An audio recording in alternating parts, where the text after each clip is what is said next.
লিটু। নমস্কার সুদীপ্তা দি, আমি লিটু চক্রবর্তী সরকার।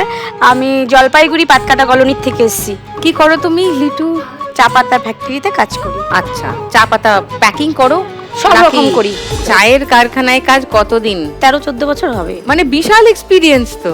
না অত নেই, কিন্তু ওই যে বাচ্চা রেখে যাওয়া মানে রেগুলার যেতে পারি না। ও, যখন আমার ছেলে ছোট ছিল তখন থেকে আমি কাজ এটা কি করি। দৈনিক রোজগারের উপর সেদিনকার?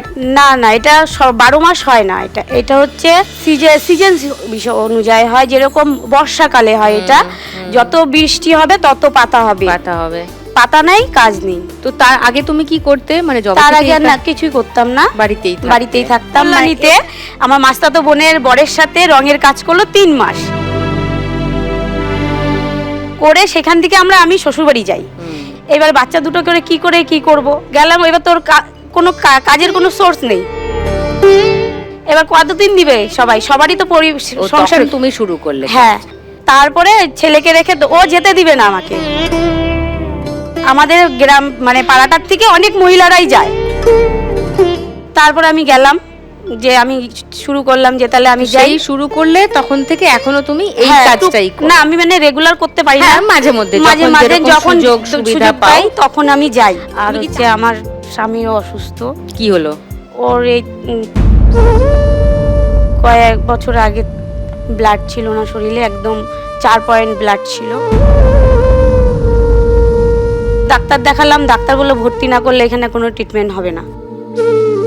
ও বললো যে আমি ভর্তি করে দাও, আমার জায়গা বিক্রি করে দাও, আমার বাড়ির পেছন জায়গাটা বিক্রি করে। মানে ও এতটা অসুস্থ, দম মানে নিঃশ্বাস নিতে পারছে না। ও যে ওইখানে পায়খানা পেচ্ছাপ সমস্ত করে দিয়েছে, আমরা দুজন খালি স্ত্রী ওইখানে। আমি আবার ডাক্তারকে বললাম যে কতদিন লাগবে? বলে 5-7 দিন লাগবে। আমি বলি 5-7 দিনে কত টাকা বিল হবে? বলে বেশি থেকে 20 থেকে 30,000 টাকা হবে। আমি ডাক্তারবাবু, আমার দ্বারাই তো সম্ভব না এটা। ছোট দেওরকে আমি এসে বললাম, ওর নাম পাই তো, আমি বললাম পাই ভাই, দেখো এই যে তোমার দাদা এরকম অত ওইখানে রাখলে পরে এত টাকা বিল চাচ্ছে।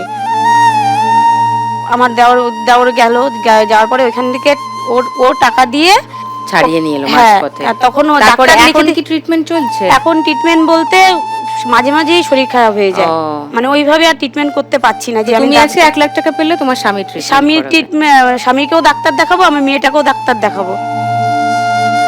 আর যদি পারি আমি হচ্ছে লক্ষ্মী লাভে কিছু দিয়ে যাব। আর হচ্ছে আমি একটা ছোট্ট করে দোকান খুলতে চাই আমার মেয়েকে নিয়ে। আমি অনেকগুলো প্ল্যান আছে, তার মধ্যে তুমি কেনই বা লক্ষ্মী ব্যাংকে তুমি দিতে চাইছো?